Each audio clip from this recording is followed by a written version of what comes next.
Today we're getting into something really interesting, the almost mythical world of Kapow.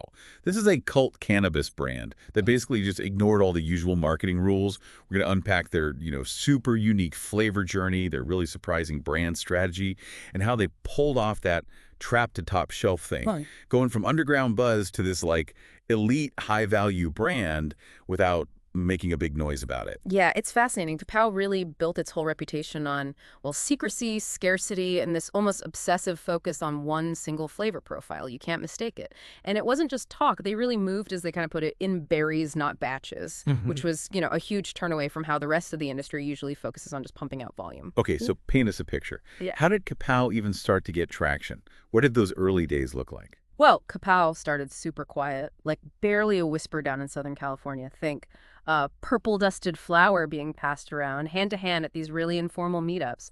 Their whole thing was Zell me, don't tell me. Super discreet, all word of mouth, classic underground moves. By 2020, they started teasing jars of white berries and melon berries. No complex genetics listed, no big story, just flavor, pure distinct flavor. And that flavor clearly became everything for them. Which really highlights something important, doesn't it? I mean, in a market that's so flooded with options, having one distinct, consistent flavor that can be way more powerful than any billboard. Oh, absolutely. Every single Kapow strain, it lives in the same terp lane, which means they are incredibly rigorous about keeping this one specific flavor profile. It's always like distinctly candied berries over cream. You hear melon berries, dark berries, super berries, even berry lemon head.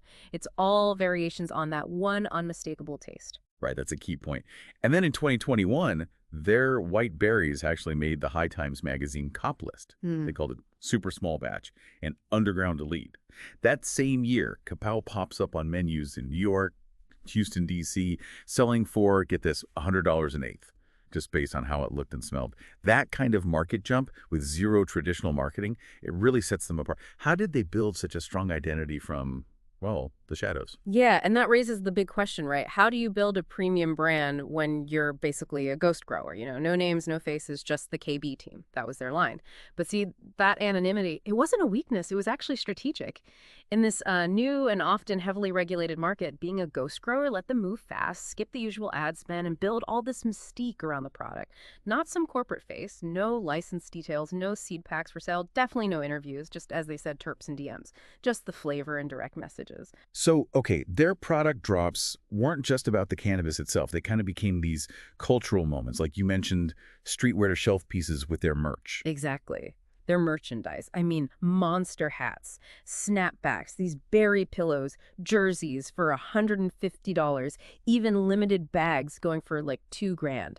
That stuff moved like high-end archive fashion, not just cheap promo gear. And their custom packaging, the mylars, the die-cut stickers, those expensive tees, it turned getting the product into like collecting art.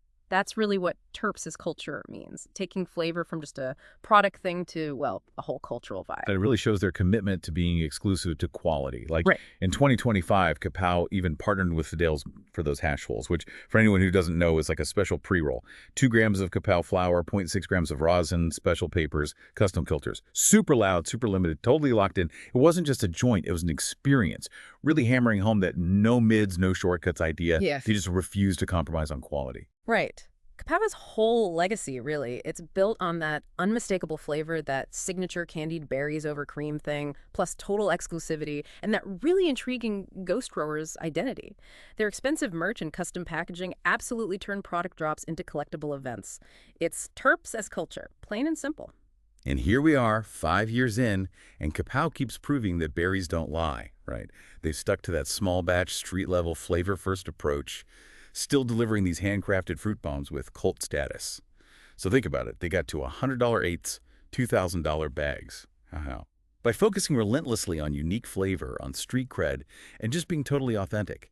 It really proves that sometimes the strongest branding isn't branding in the traditional sense at all. Sometimes it's just terps and DMs, an amazing product and a direct, real connection.